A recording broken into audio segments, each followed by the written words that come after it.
भारतीय वायुसेना विश्व की सबसे बड़ी वायुसेना में से एक है। लगातार बदलती तकनीक और भू राजनीतिक परिस्थितियों के बीच देश की रक्षा से जुड़ी व्यवस्थाओं को सदैव सशक्त बनाना और हर परिस्थिति से निपटने के लिए रणनीतिक क्षमताओं का विस्तार करना आवश्यक है। पिछले 8 सालों में माननीय प्रधानमंत्री श्री नरेंद्र मोदी जी के यशस्वी नेतृत्व में देश की रक्षा क्षमता, रक्षा प्रणाली और रक्षा उत्पादन में हुआ है अभूतपूर्व विस्तार। मां भारती की सीमाओं की श्रेष्ठतम सुरक्षा सुनिश्चित करने के लिए हमारी सेनाओं को और अधिक सक्षम और अधिक प्रबल बनाने के लक्ष्य के साथ माननीय प्रधानमंत्री जी के मार्गदर्शन में तीनों सेनाओं के क्षमता विस्तार पर विशेष जोर दिया गया है। सामरिक क्षमता विस्तार की दिशा में एक अहम पहल के रूप में गुजरात के बनासकांठा में माननीय प्रधानमंत्री जी द्वारा नए और आधुनिक डीसा एयर बेस का शिलान्यास संपन्न हुआ है।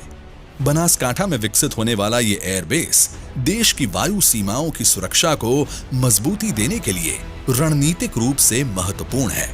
4,519 एकड़ क्षेत्र में बनने वाला डीसा एयरफील्ड अंतरराष्ट्रीय सीमा से केवल 130 किलोमीटर की दूरी पर स्थित है।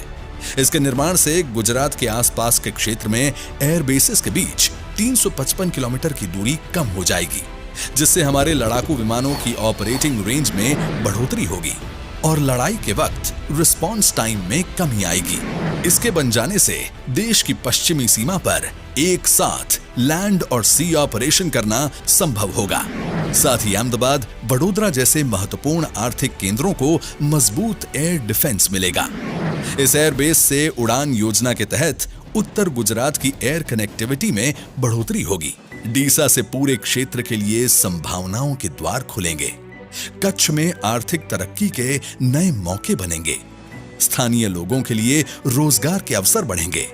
इस बेस के निर्माण के प्रथम चरण में हवाई पट्टी, सड़क, समांतर टैक्सी ट्रैक्स और एयरक्राफ्ट रखने की जगह का निर्माण होगा। इस एयरबेस को फास्ट ट्रैक मोड में 21 महीने में तैयार किया जाएगा। डीसा एयरबेस देश के डिफेंस को मजबूती और गुजरात के डेवलपमेंट को नई गति देने की दिशा में एक नया अध्याय है।